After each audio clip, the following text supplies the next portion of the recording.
Captain Jake Morrison sat in his command chair, watching the stars drift past the view screen of the UES horizon. 3 years into their deep space mission, his crew had mapped 16 new star systems and discovered 4 planets that could support human life. It was good work, important work, but Jake sometimes wondered if they would ever find anything truly exciting out here in the dark between worlds. Lieutenant Amy Carson looked up from her communications station with a puzzled expression. She had been the ship's communications officer for 8 years, and Jake trusted her instincts completely. When Amy looked confused, it usually meant something interesting was about to happen. "Captain, I'm picking up something strange," Amy said, adjusting her headset. "It's very weak, but I think it might be a distress signal." Jake leaned forward in his chair. Distress signals were rare this far from civilized space. Most ships that came out this far were either military vessels like the Horizon or heavily armed merchant ships that could take care of themselves. "Can you clean it up?" Jake asked. Amy's fingers danced across her control panel. "I'm trying, sir. The signal is breaking up badly. But Captain, there's something you need to hear." She put the signal through the bridge speakers. Static filled the air, broken by fragments of words. Jake listened carefully, trying to make sense of the broken transmission. Then he heard something that made his blood run cold. "Help us," came a voice through the static. "They took ... children ... breeding program. Please, someone?" The voice was speaking English. Human English. Dr. Kevin Hughes, the ship's chief science officer, looked up from his sensor station. "Captain, I'm reading the source of that transmission. It's coming from the edge of the Kepler 442 system, about 6 hours away at full speed." Jake stood up quickly. "Amy, keep working on that signal. Kevin, I want a full sensor sweep of whatever is out there. All departments, prepare for emergency acceleration." As the Horizon changed course and picked up speed, Amy managed to clean up more of the distress signal. What they heard over the next hour made the entire bridge crew sick to their stomachs. Fragments of desperate pleas for help. References to alien captors. Mentions of humans being held prisoner, bred like animals, sold like property. "Captain," Kevin said quietly, "I'm getting readings on whatever is broadcasting that signal. It's big, Jake, really big. The energy signature suggests it's some kind of mobile station, maybe the size of a small city." Jake nodded grimly. "Life signs?" Kevin checked his instruments again. "Thousands of them, sir. And Captain, they're all registering as human." When the Horizon finally reached the edge of the Kepler 442 system, they found something that defied belief. Floating in the darkness was an alien structure, unlike anything in human databases. It was massive, easily 5 kilometers long and 2 kilometers wide, built from some kind of dark metal that seemed to absorb light. Strange symbols covered its hull, and dozens of smaller craft were docked to its sides like parasites. Was clearly damaged. Sections of the hull were torn open, and debris floated around it in a slowly expanding cloud. Whatever had happened here, it had been violent. "Amy, are you still getting the distress signal?" Jake asked. "Yes, sir, but it's much stronger now." "Captain, I'm picking up multiple human voices. They're weak, but they're alive." Jake turned to his first officer, Commander Lisa Wright. Lisa had been with him for 5 years and was one of the toughest people he knew. Right now she looked like she wanted to kill something. "Lisa, I want you to take a team over there. Find out what happened and get those people out." Lisa nodded. "Yes, sir. I'll take Martinez and Cooper with me. And Captain, I'm going armed." "Take whatever you need," Jake replied. 2 hours later, Lisa's team returned with 12 human survivors.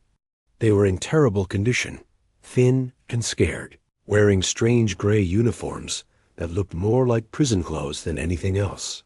The oldest was a woman who said her name was Carol Bennett. She had been a prisoner for 15 years. Carol sat in the Horizon's medical bay, wrapped in a blanket and drinking hot coffee. Her hands shook as she spoke, but her voice was steady. She had clearly been through hell, but she was still fighting.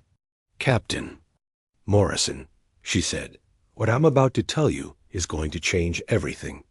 That ship out there belongs to something called the Zephyrian Consortium.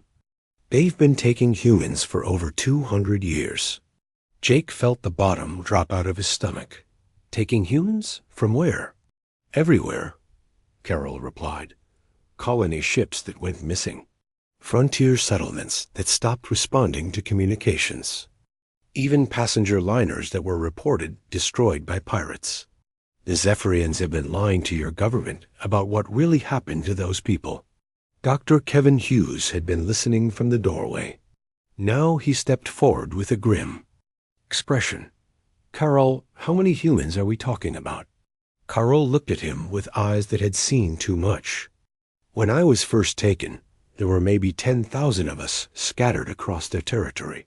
Now there are probably 50,000, maybe more. They breed us, Captain, like livestock. They take the smart ones for technical work, the strong ones for manual labor, and ... double quotes, she paused, unable to continue.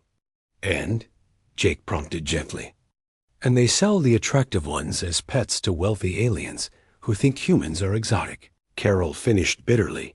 Lisa Wright had been standing quietly in the corner, but now she spoke up. "Carol, you said they've been doing this for 200 years. How is that possible? Why doesn't anyone know?" Carol laughed, but there was no humor in it. "Oh, people know, Commander. The Galactic Council knows. The trade guilds know. Even some of the species your government considers allies know. They just don't care. Human slaves are profitable, and nobody wants to upset the Zephyrians over something as trivial as a few thousand missing humans." Jake felt rage building in his chest.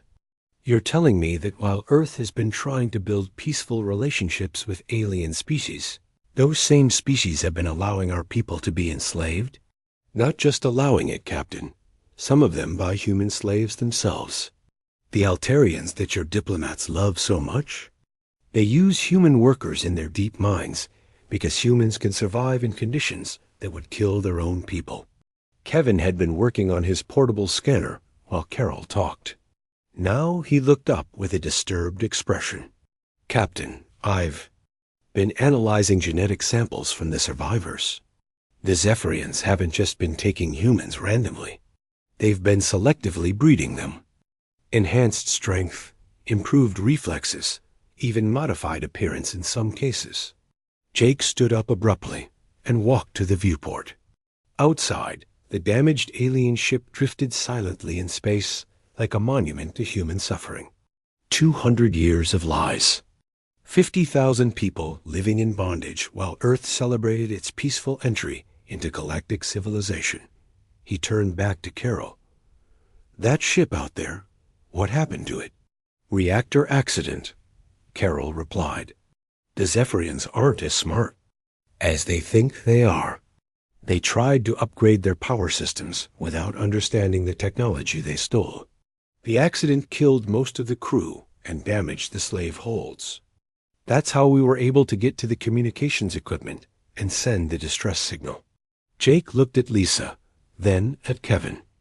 Both of them were staring at him with the same expression he knew was on his own face. They were angry. Angrier than any of them had ever been. "Amy," Jake called to his communications officer, "prepare a priority message to Earth Command. Full encryption, maximum security." "What should I tell them, Captain?" Amy asked. Jake looked back at the alien ship, then at the survivors who were finally safe. "Tell them we've discovered that humanity has been at war for 200 years. We just didn't know it yet." Carol Bennett looked up at him with something like hope in her eyes for the first time in 15 years. "Captain, what are you going to do?" Jake Morrison smiled, but it was not a pleasant smile. "We're going to get our people back, Carol. All of them. And then we're going to make sure this never happens again. The discovery that would change the course of human history had been made. The Zephyrian Consortium had enslaved humanity for centuries, confident that humans were too primitive and too isolated to ever learn the truth. They had made a terrible mistake. Admiral Frank Collins read Captain Morrison's report for the third time, his anger growing with each word. 25 years of military service had taught him to control his emotions, but this was different. This was personal. Every human being in the galaxy was family, and someone had been stealing his family for centuries. He pressed the emergency button on his desk. Within minutes, his office was filled with the most important people in Earth's government and military. Secretary of Defense Nancy White sat across from him, her face pale as she finished reading the report. Director Helen Parker of the Terran Intelligence Service stood by the window, already making plans. "How many people know about this?" Admiral Collins asked. "Just the crew of the Horizon and the survivors they rescued," Director Parker replied. "Captain Morrison followed security protocols perfectly. The information is contained for now." "Good," Collins said, "because we're going to need time to figure out exactly how deep this goes." Secretary White looked up from the report. "Frank, if what these survivors are saying is true, and we've been complete fools. 200 years of thinking we were making friends, while our people were being sold as slaves." "It's worse than that," Director Parker said grimly. "If the Galactic Council knows about this and said nothing, then every treaty we've signed, every trade agreement we've made, every diplomatic relationship we've built is based on lies." Admiral Collins stood up and walked to the large star map on his wall.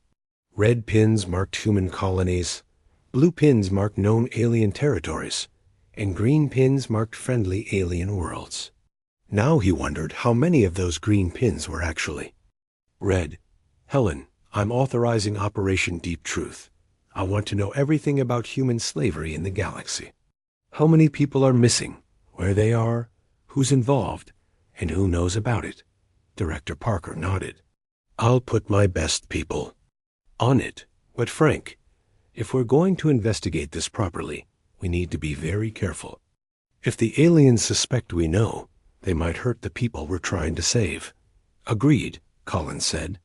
"This stays classified at the highest levels until we know the full scope of the problem." 3 days later, Agent Tony Rodriguez was sitting in a bar on the space station, New Geneva, nursing a drink and listening to conversations. Tony was one of the Terran Intelligence Service's best undercover agents. He spoke 6 alien languages fluently and could pass for a trader or smuggler when necessary. The bar was a popular meeting place for alien merchants and ship captains.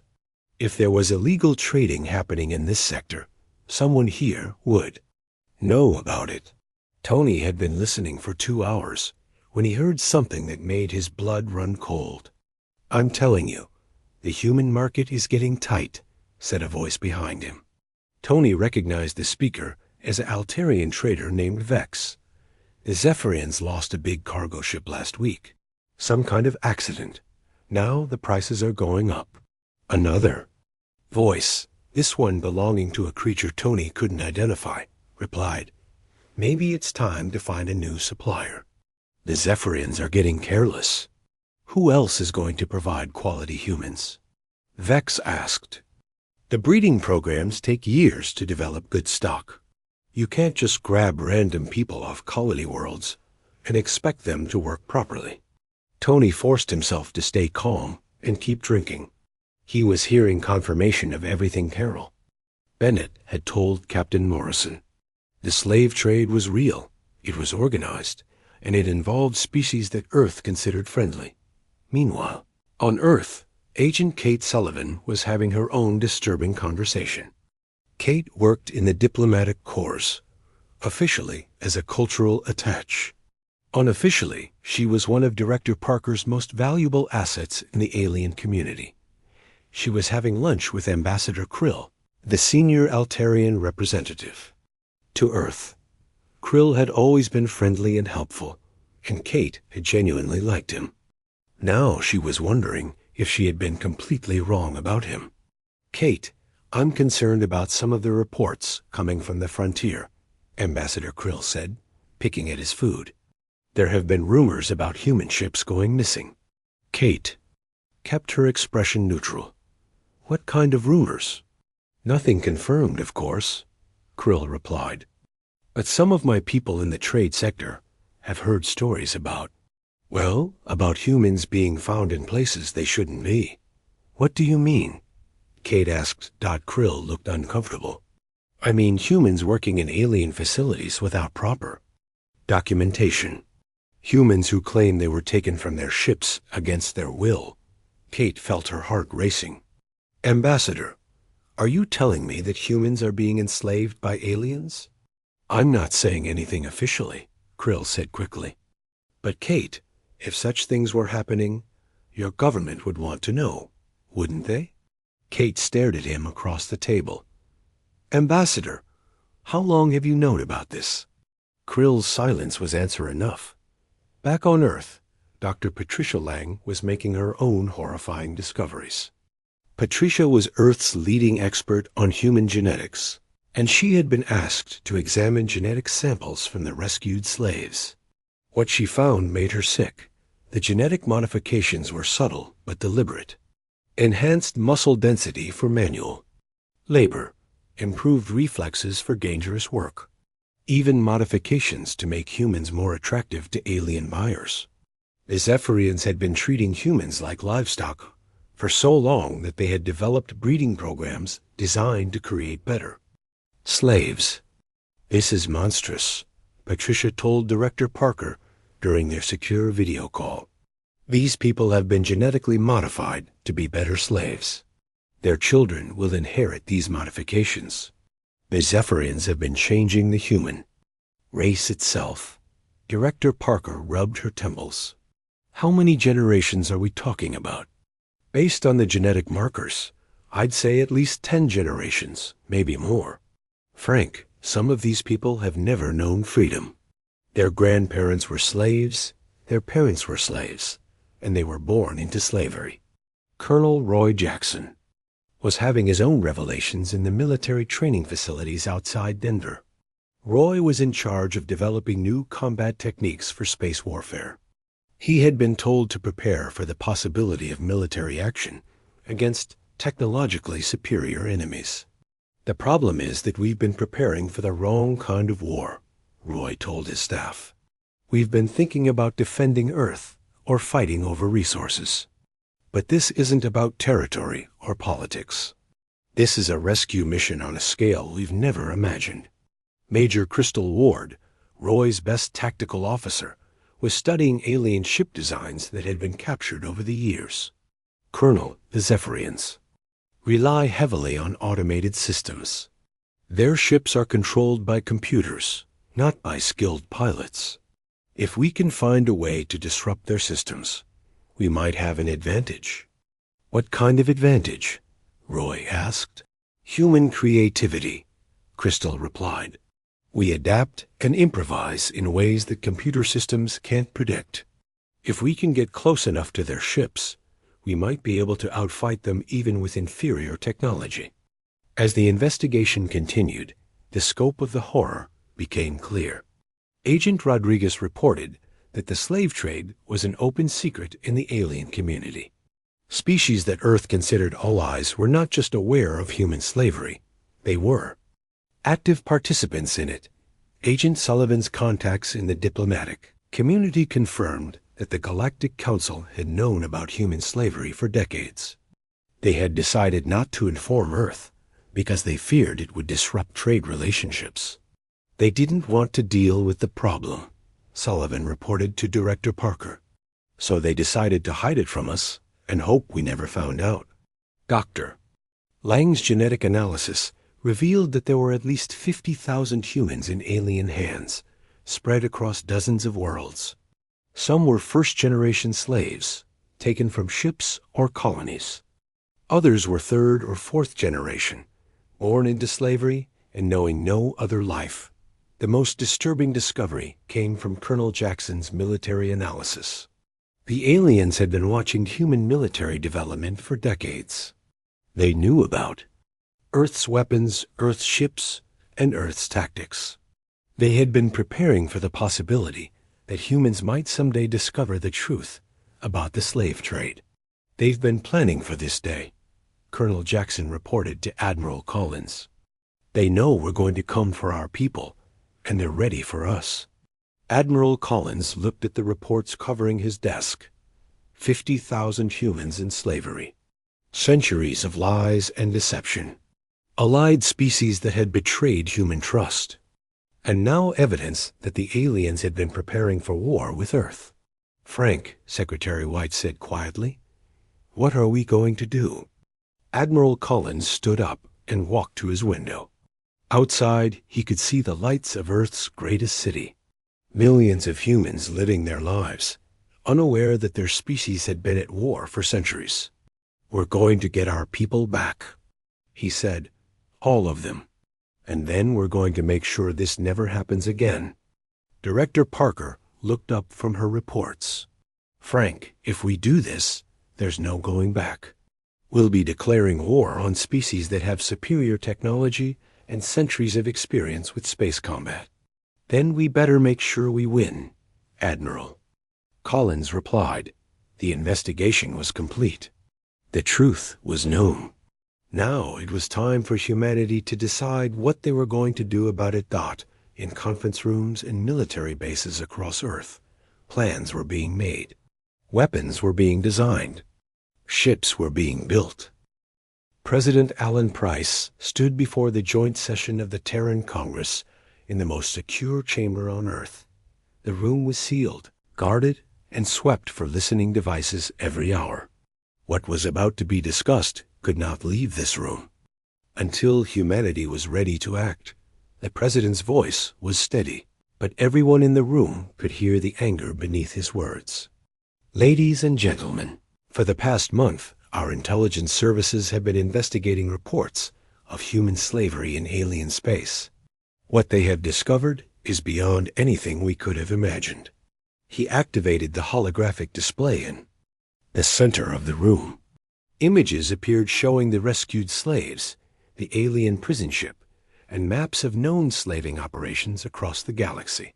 50,000 of our people are currently held in bondage across alien space. They have been bred like animals, worked like machines, and sold like property. Some have been slaves for so long that they have never known freedom. The room was completely silent. Several congressmen looked sick. Others looked furious. "The species we thought were our friends have been lying to us for centuries," President Price continued. "The Galactic Council knows about this. Our trading partners know about this. Even our military allies know about this. They have all chosen to remain silent while our people suffered." Congresswoman Linda Davis from New York stood up. "Mr. President, what are you asking us to do?" President Price looked directly at her. "I'm asking you to authorize whatever means necessary to bring our people home. All of them. And to ensure that this never happens to any human being ever again." The vote was unanimous. Every single member of Congress voted to authorize military action against the slavers and their allies. For the first time in human history, the entire species was united behind a single cause. Secretary of Defense Nancy White wasted no time. Within hours of the congressional vote, she had activated emergency production protocols across every major shipyard and weapons facility on Earth and its colonies. General Paul Turner was placed in command of the largest military construction project in human history. His orders were simple: build a fleet capable of fighting and winning against technologically superior enemies across multiple star systems simultaneously. "We're not building ships for exploration or defense," General Turner told his staff. "We're building ships for one purpose: to go into alien space, rescue our people, and destroy every piece of slaving infrastructure we find." The new ships were unlike anything humans had ever built. They were larger, faster, and more heavily armed than previous human vessels. But more importantly, they were designed specifically to fight aliens who relied on computer-controlled systems and predictable tactics. Commander Billy Foster was pulled from his training squadron to help design new fighter tactics. Billy had been flying military spacecraft for 12 years and was considered one of the best pilots in the human fleet. A problem with alien fighters is that they're too predictable, Billy explained to his new squadron leaders. Their computer systems follow logical patterns. They calculate the most efficient attack routes, the optimal firing solutions, the safest retreat paths. Lieutenant Maria Johnson, one of Billy's top pilots, nodded. So we do the opposite? Exactly, Billy replied. We do things that don't make sense tactically, but work because the enemy can't predict them. We take risks that their computers would never take. We make decisions that seem stupid, but actually give us advantages. Captain Steve Clark, another veteran pilot, was working on modifications to human fighter craft. I've been studying the alien ships we've captured over the years. They're built for efficiency, not for the kind of crazy flying we're planning to do. The pilot training program expanded rapidly. Volunteers came from every human world, every military service, and every civilian space organization. They all wanted to be part of the mission to bring their people home. Meanwhile, Dr. Roger Lee was leading the most important technical project in human history. Roger was Earth's leading expert on alien technology, and his job was to turn the aliens' own weapons against them. The Zephyrians have been watching our military development for decades, Dr. Lee explained to his team. They know about our current weapons and defenses, but they don't know about the modifications we're making to their own technology. His team had been reverse engineering alien systems for months. They discovered that human creativity gave them a significant advantage over alien engineering. Where aliens built systems to be efficient and logical, humans could modify them to be unpredictable and adaptive. Look at this, Dr. Lee said, showing his team a modified alien energy weapon. The original design has 17 safety protocols and 4 backup systems. It's very safe and very reliable. Our version has 2 safety protocols and no backup systems. It's 3 times more powerful and completely unpredictable. The human modifications weren't just about raw power. They were about adaptability. Human-modified alien technology could be reconfigured in the middle of battle, could operate outside normal parameters, and could be combined in ways that alien engineers had never considered. Intelligence officer Grace Turner was working on perhaps the most dangerous part of the preparation. Grace was building a network of human spies throughout alien space, and many of her agents were volunteers who had agreed to return to slavery temporarily. Carl Wright was one of those volunteers. Carl had been rescued from the alien prison ship, along with Carol Bennett, but unlike Carol, he had volunteered to go back. He had spent 20 years as a slave in alien mines, and he knew the system better than any free human. The key is that the aliens don't really see us as people, Carl explained to Grace during his final briefing. To them, we're just smart animals. They don't expect us to organize, to plan, or to communicate with each other across different facilities. How will you coordinate with the other agents? Grace asked. Carl smiled grimly. The aliens have been breeding us for intelligence for generations, remember? We're smarter than they think we are, and we're definitely smarter than they are. The spy network that Grace and Carl built was unlike anything in military history. Human slaves across dozens of worlds were secretly organized into cells that could communicate with each other and with Earth. They shared information about alien defenses, identified key targets, and prepared for the day when human ships would arrive. The aliens never suspected that their slaves were planning rebellion. After centuries of controlling humans through fear and violence, they had become careless. They didn't guard their communications properly. They didn't secure their facilities adequately, and they certainly didn't expect coordinated resistance. From people they considered property. As the months passed, humanity's preparation became more intense. Every major corporation was converted to military production. Every university was researching new weapons and tactics. Every human settlement was training volunteers for the coming war. The scale of the operation was staggering. Earth was building not just a fleet, but an entire military infrastructure designed to project power across the galaxy. Supply bases, communication networks, repair facilities, and medical stations were all being constructed in secret locations. Throughout human space. Admiral Frank Collins oversaw the strategic planning. The attack would have to be simultaneous across multiple star systems to prevent the aliens from killing human slaves in retaliation. It would require precise timing, perfect coordination, and absolute commitment. "We get one chance at this," Admiral Collins told his staff. "If we fail, if we give the aliens time to regroup, they'll kill every human slave in the galaxy just to spite us." Commander Lisa Wright, now promoted to captain, was training the ground forces that would assault alien facilities. "Our advantage is that we know the layouts of many of these facilities from the intelligence our agents have provided. We know where the humans are being held, where the alien guards are stationed, and where the critical systems are located." The training was brutal. Human soldiers learned to fight in alien environments with alien gravity, alien atmospheres, and alien architecture. They practiced rescuing terrified slaves while simultaneously destroying slaving infrastructure. President Price made one final address to the nation before the operation began. "My fellow humans, we stand at a crossroads in our history. For centuries, we believed we were alone in the galaxy. Then we learned we had neighbors, and we tried to be good. Neighbors in return. But our neighbors were not good to us. While we offered friendship, they stole our people. While we offered trade, they sold our children. While we offered peace, they made war on our entire species. Today, that ends.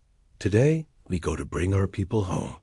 And today, we show the galaxy what humanity is truly capable of when we fight. For justice." The preparation was complete. 8 months of building, planning, training, and organizing had created the most powerful military force in human history. Ships were fueled, weapons were loaded, and soldiers were ready. Across human space, the final orders were given. In a few hours, the war would begin. The Zephyrian Consortium and their allies had enslaved humanity for centuries, confident that humans would never discover the truth or be able to fight back. They were about to learn how wrong they had been. At exactly 0600 hours on March 15th, 2387, human warships dropped out of faster-than-light travel in 17 star systems simultaneously. The largest military operation in human history had begun.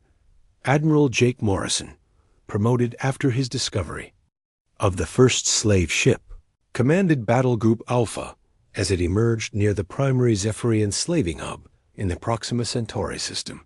His flagship, the UES Liberation, was 3 times larger than any ship humans had ever built before. "All ships, this is Admiral Morrison," he broadcast to his fleet.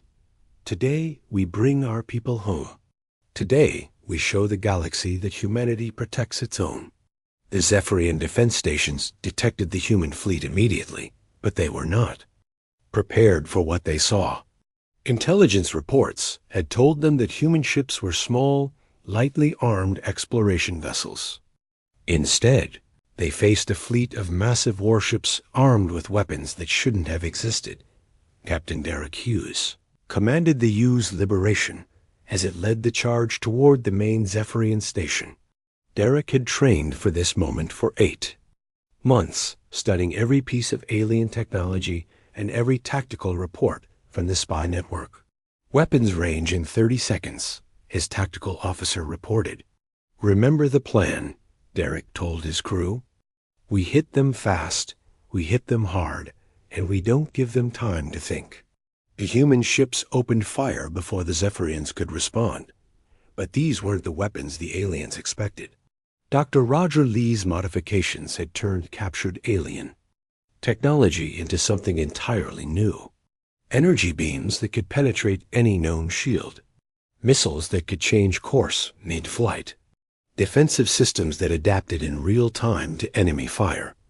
The Zephyrian commander tried to follow standard battle protocols. His computer systems calculated the optimal response to human tactics. But the humans weren't following any tactics the computers recognized. Commander Billy Foster led his fighter squadron in the first wave of attacks. Billy and his pilots had trained for months to fight in ways that made no logical sense. They flew patterns that should have gotten them killed, took risks that computer systems would never take, and attacked targets in sequences that seemed completely random. Remember, we're not trying to be good pilots, Billy told his squadron over the radio. We're trying to be unpredictable pilots. Lieutenant Maria Johnson dove her fighter directly toward a Zephyrian destroyer, ignoring the defensive fire that should have destroyed her. At the last second, she pulled up and fired a full spread of missiles at the ship's engines. The alien computer systems had calculated that no pilot would be crazy enough to make such an attack, so they hadn't prepared. Defenses for it. Captain Steve Clark led another fighter group in an attack that looked like a complete disaster. His fighters scattered in all directions, seemingly out of control. The Zephyrian defense computers tried to track 12 different targets, moving in 12 different directions. While they were distracted, Steve's fighters regrouped and hit the station's main power core. The space battle was over in less than an hour. The Zephyrians had never faced an enemy that fought like humans. Their computer-controlled ships were designed to fight logical opponents who followed predictable patterns. Human pilots didn't follow patterns at all, that the real war was happening on the ground. Major Crystal Ward led the assault on Zephyros Prime, the consortium's capital world. Her special forces teams had been training for this mission for months, studying detailed maps provided by the spy network. Remember, our people are in there, Crystal told her teams as they prepared to land. Every shot you take, every door you breach, there might be human slaves on the other side. Sergeant Bobby Martinez was the first human soldier to set foot on Zephyros Prime. He had volunteered for the most dangerous job, leading the assault on the main slave processing center. Bobby knew that thousands of humans were being held in that facility, and he also knew that the Zephyrians would try to kill them rather than let them be rescued. Move fast, shoot straight, and don't give them time to hurt our people, Bobby told his squad as they advanced through the alien city. The Zephyrians tried to use human hostages as shields, but they had underestimated human ingenuity. Dr. Lee's team had developed precision targeting systems that could distinguish between humans and aliens, even in the chaos of battle. Human soldiers could fire into crowds of mixed aliens and humans, knowing their weapons would only hit the aliens. Corporal Janet Foster, no relation to Commander Billy Foster, was part of the team that breached the main slave quarters. What she found there would stay with her for the rest of her life. Hundreds of humans, many of them children, crowded into cells barely large enough for animals. They were thin, scared, and many of them didn't even speak English anymore. "It's okay, Janet," told them as her team cut through the locks. "We're humans. We're here to take you home." Many of the slaves didn't believe her at first. After generations of captivity, they had been taught that rescue was impossible. Some had never seen free humans before. But as word spread through the facility that real human soldiers were there, hope began to replace fear. The ground assault was complicated by the fact that the aliens had scattered human slaves throughout their cities. Carl Wright, the former slave who had volunteered to return as a spy, proved invaluable in locating hidden facilities. "There's a breeding center 3 blocks north of here," Carl told Major Ward over the radio. 23 women and their children. The aliens will try to move them if they think they're losing. On our way, Orb replied, redirecting her teams. Meanwhile, in space, Admiral Morrison was dealing with Zephyrian reinforcements. 3 more alien fleets had arrived, hoping to trap the human ships. But the humans had prepared for this too. Admiral, we're detecting 17 more human fleets dropping out of FTL, his sensor officer reported. Morrison smiled. Right on time.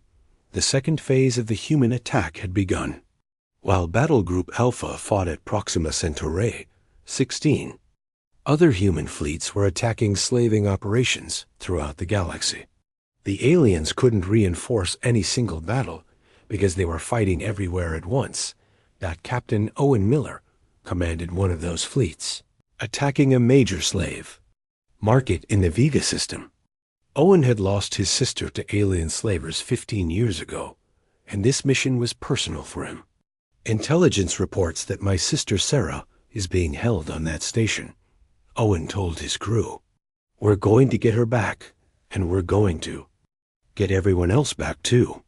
The attack on the Vega slave market showed the true power of the human spy network. As Owen's ships approached the station, every human slave inside was ready. They had been secretly organized by Carl Wright's agents, and they knew exactly what to do when the rescue came. The slaves disabled security systems, blocked corridors to prevent alien guards from reaching them, and in some cases even turned alien weapons against their captors. The Zephyrians found themselves fighting a war on 2 fronts. Human ships attacking from outside and human slaves rebelling from within. Lieutenant Rachel Stone was piloting her fighter through the debris of a destroyed Zephyrian cruiser when she received an unexpected radio call. Human ships, this is Processing Station 7. We have taken control of our facility. Request immediate pickup. Rachel couldn't believe what she was hearing. Station 7, are you saying the slaves have taken over? Affirmative, came the reply. We've been planning this for months. The moment your ships arrived, we began our operation. We control the station, and we have over 300 freed humans ready for transport. This was happening across the galaxy. At every target the humans attacked, the slaves were ready. Years of secret planning and organization had prepared them for this moment. The aliens had never imagined that their property could organize into an effective fighting force. War's turning point came when Agent Tony Rodriguez activated the main spy network. Suddenly, every major Zephyrian facility faced simultaneous sabotage from within. Power grids failed, communication systems went down, security doors opened, and weapons turned against their owners. This is incredible, Admiral Morrison told his staff. Our people aren't just surviving the attacks, they're helping us win them. The Zephyrians tried to fall back to their secondary positions, but they found that humans had been there first. Every backup facility, every hidden base, every secret installation had human slaves who were ready to rebel. Dr. Patricia Lang was monitoring the rescued slaves as they were brought aboard human ships. Admiral, the medical reports are coming in. These people have been through hell, but they're strong. Stronger than they should be. What do you mean? Morrison asked. The genetic modifications the aliens made to create better slaves also made them better fighters, Patricia explained. Enhanced strength, improved reflexes, better endurance. The aliens accidentally created the perfect soldiers for this rebellion. As the first day of fighting ended, the results were clear. 17 major slaving operations had been destroyed. Over 10,000 humans had been rescued. And not a single human military unit had suffered significant casualties. The Zephyrians sent desperate messages to their allies, begging for help. But the other alien species were facing their own problems. Human fleets were attacking every world that had participated in the slave trade, and human spies were sabotaging alien operations throughout the galaxy. 6 months after the first shots were fired, the Zephyrian Consortium formally surrendered. Their once mighty empire was in ruins, their fleets destroyed, and their slaving infrastructure completely dismantled. But humanity was not interested in simple surrender. They wanted justice. President Alan Price stood before the emergency session of the Galactic Council, surrounded by representatives from dozens of alien species. Many of these beings had been humanity's supposed friends and trading partners. Now, they looked terrified as they realized what their betrayal had cost them. Members of the Galactic Council, President Price began, his voice carrying to every corner of the vast chamber. For over 2 centuries, you have allowed the systematic enslavement of human beings. Some of you participated directly in this trade. Others simply remained silent while our people suffered. The Altarian ambassador tried to interrupt. President Price, surely we can discuss this matter diplomatically. There may have been misunderstandings. There were no misunderstandings, Price replied coldly. We have the records. We have the testimony of 50,000 rescued slaves. We have the evidence of your guilt. Admiral Frank Collins stood beside the president, wearing his full-dress uniform with all the medals he had earned during the liberation. War. Behind him stood representatives from every branch of Earth's military, each one a reminder of humanity's newfound power. The terms are simple, President Price continued. Every human being in alien hands will be returned to us immediately. Every alien who participated in the slave trade will face trial for crimes against humanity. Every world that hosted slaving operations will pay reparations to their victims. The Galactic Council erupted in angry voices. Several species demanded that humanity be reasonable, that they consider the economic disruption their demands would cause. Others threatened to form new alliances against Earth. President Price waited for the noise to die down and spoke again. You seem to think you have a choice in this matter. You don't. Admiral Morrison, now commanding the largest fleet in galactic history, had positioned human warships in orbit around every major alien world. The message was clear. Humanity was no longer asking for justice. They were demanding it. The alien species quickly discovered that they had no good options. They could either comply with humanity's demands or face the same fate as the Zephyrians. After seeing what human military forces could do when motivated by righteous anger, most chose compliance. The trials began immediately. The Terran Justice Commission, led by Judge Patricia Williams, set up courts on dozens of worlds.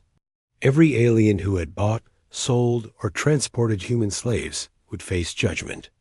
Every official who had known about the slave trade and remained silent would answer for their crimes. The trials were broadcast across the galaxy. For the first time, alien species watched as their leaders were held accountable for crimes against humans. Many had never imagined that humans could be so organized, so determined, or so unforgiving when it came to protecting their own people. Carol Bennett, the woman who had survived 15 years of slavery, became the star witness in many trials. She spoke calmly and clearly about what had been done to her and to thousands of other humans. Her testimony was devastating. You treated us like animals, she told one defendant, a wealthy Altarian who had owned human slaves for decades. You bought and sold human children like they were pets. You separated families and destroyed lives for profit. The defendant tried to defend himself. It was legal under consortium law. We didn't know humans were intelligent enough to suffer. You knew, Carol replied. You all knew, and you didn't care. General Paul Turner oversaw the dismantling of the slaving infrastructure. Every slave ship was destroyed. Every breeding facility was torn down. Every market where humans had been sold was razed to the ground. We're not just stopping the slave trade, General Turner explained to his officers. We're making sure it can never start again. The general's work was thorough and ruthless. Any technology that could be used to capture or control humans was destroyed. Any organization that had profited from human slavery was disbanded. Any individual who had participated in the trade was barred from ever leaving their home world. Dr. Roger Lee led the teams that hunted down every piece of human genetic material the aliens had collected. For centuries, the Zephyrians and their allies had been studying human DNA, looking for ways to create better slaves. All of that research was confiscated and destroyed. They were planning to create specialized human breeds, Dr. Lee reported, to President Price. Humans who couldn't think independently. Humans who would be naturally obedient. Humans who would accept slavery as normal. Thank God we stopped them in time, Price replied. Commander Lisa Wright, now promoted to Admiral, established permanent human military bases throughout the galaxy. These bases were staffed by volunteers from the rescued slaves, people who had sworn that no human would ever be enslaved again. The former slaves made excellent soldiers. The genetic modifications that had been intended to make them better slaves also made them stronger, faster, and more resilient than normal humans. Combined with their hatred of slavers and their determination to protect other humans, they became the most feared military force in the galaxy. Carl Wright, the former slave who had helped organize the rebellion, became the first director of the Human Liberation Service. His job was to ensure that every rescued human had the support they needed to rebuild their lives. Freedom is harder than slavery for some of these people, Carl explained to Admiral Collins. They've been told what to do every day of their lives. Now they have to make their own choices, and that's scary. The rehabilitation programs were extensive. Rescued slaves had to learn how to live as free people. They had to learn about human culture, human history, and human rights. Many had to learn English again, having been forced to speak only alien languages. Dr. Patricia Lang worked with the rescued children, many of whom had never seen a free human before. These children had been raised to believe that slavery was natural, that humans were meant to serve aliens. Teaching them about freedom and dignity was a slow, difficult process. The younger ones adapt quickly, Dr. Lang reported, but the teenagers are struggling. They've been taught that humans are inferior to aliens, and it's hard to overcome that conditioning.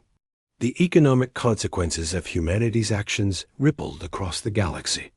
Species that had built their economies on slave labor suddenly found themselves without workers. Trade networks that had relied on human products were disrupted.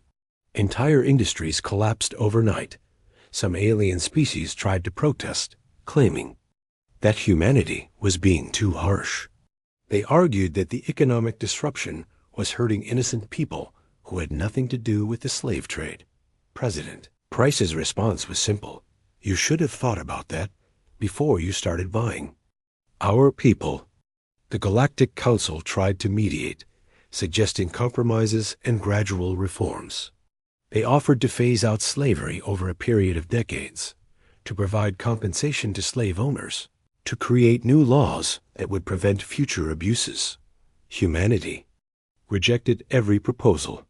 There is no compromise when it comes to slavery, President Price told the Council.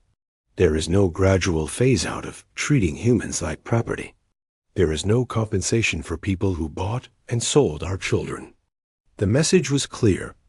Humanity would accept nothing less than the complete and total elimination of the slave trade, immediate justice for the perpetrators, and guarantees that such atrocities would never happen again. Within a year of the liberation, war's end, the galaxy looked completely different.